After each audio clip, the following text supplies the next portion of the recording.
Hi, welcome back to another episode of Art World Confessions. So today I'm doing that episode that I mentioned last week, the episode that has to do with equating the art world to the series Succession, the HBO series Succession. So there are quite a few similarities in how that television show was structured and how it played out, and how the art world runs, at least the very top of the art world, not necessarily your little local gallery or artist collective. So there's the patriarch Logan, who is running this whole show. He can be equated to any of the top gallerists who are running the show in their gallery. Then you have all the people who are working for Logan, all of them who are vying for positions of power and who are willing to throw each other under the bus in order to be seen in a good light by Logan.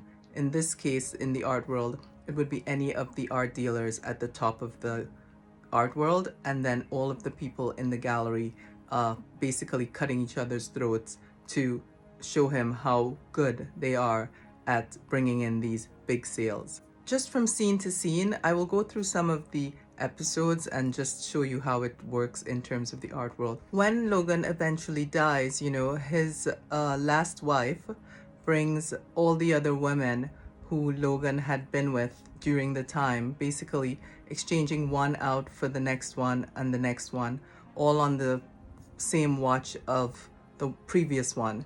This also reminds me of how it works on some level of the art world, where the patriarch, the so-called gallery owner, has one girlfriend, changes into the next girlfriend and the next girlfriend, and they all work together.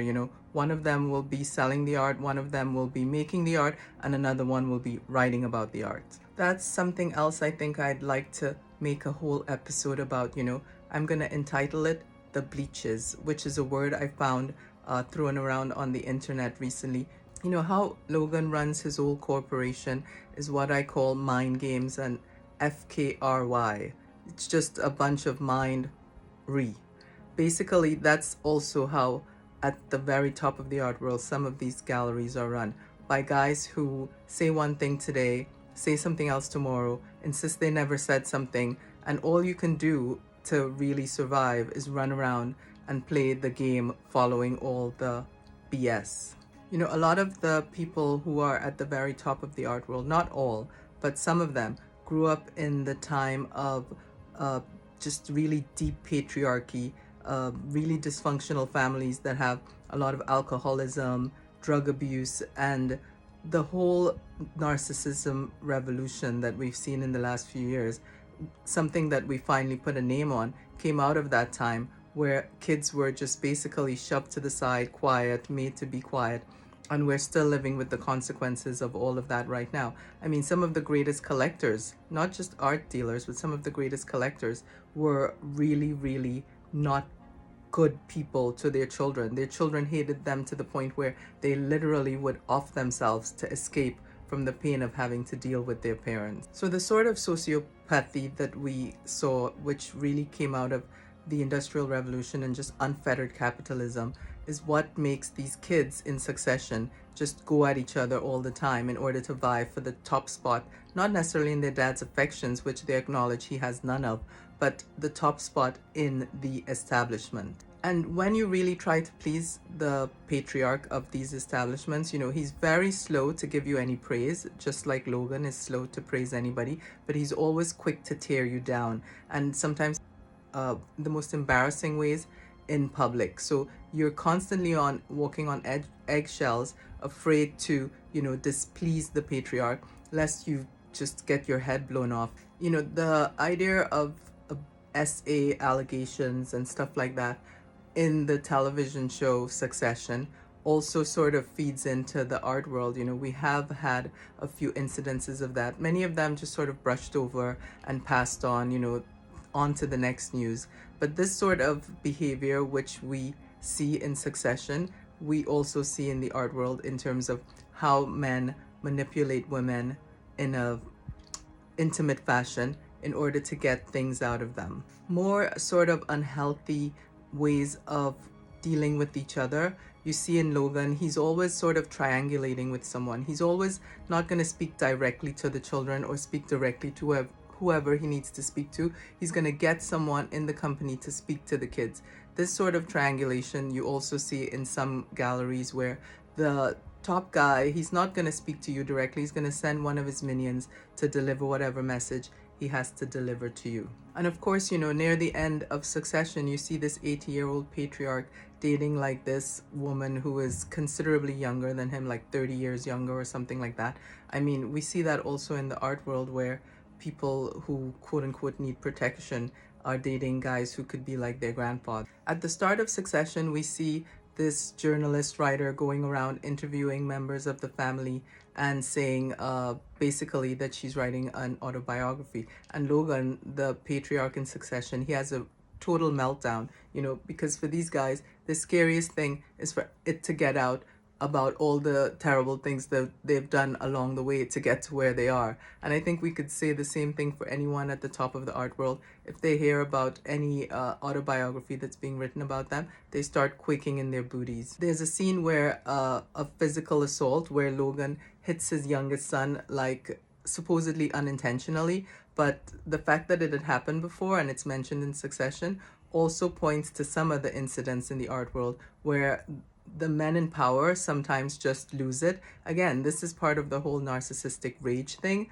And, well, perhaps they don't get any sort of consequences for it because, again, they're the patriarch, they're in charge. And going back to, the male-female dynamics, just like you see one of Logan's son, his oldest son, has a S worker as a girlfriend, you're going to see that from time to time going through the art world as well, where these young guys basically procure girls for their friends, for their clients, for their whatever.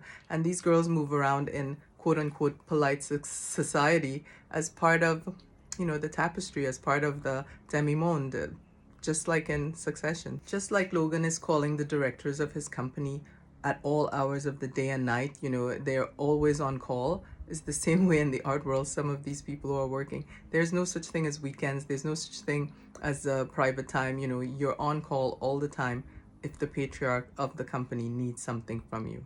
At one point, there's a quote, "Things change and Logan is a man of different moods."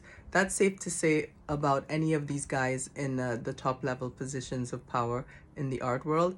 Changeable creatures from one minute to the next. If you don't pin them down with one thing right away, it might not be the same thing a few minutes, a few days, a few hours later. There's an episode where the poor relation who has started working with the company brings a poor relation girlfriend to one of the exclusive parties at the patriarch's house, at Logan's house.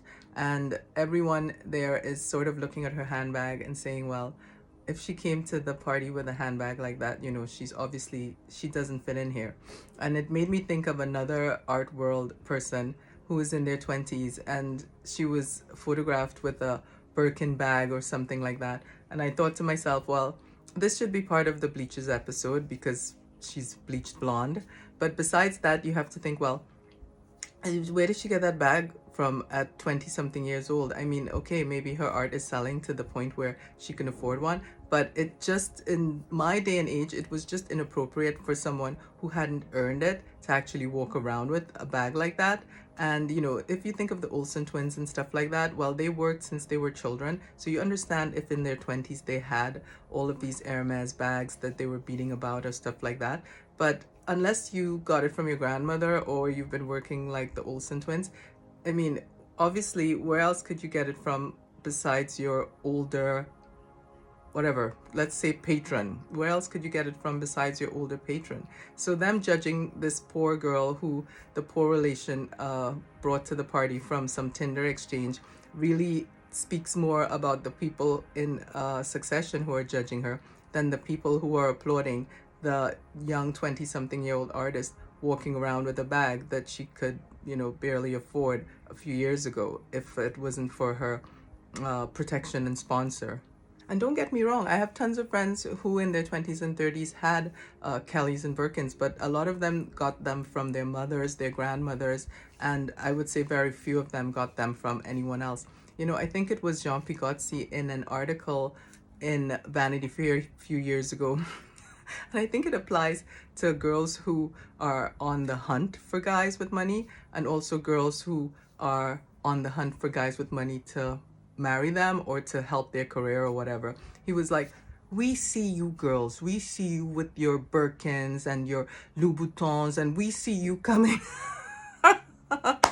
Anyways, I think it's safe to say that these guys, they see you coming one way or the other. So that's how the next episode is going to go when I talk about the bleachers in the art world. Thank you for being here. Thank you for liking, sharing, subscribing, hitting the bell notification so you know when I upload a new episode of Art World Confessions. Have a great week.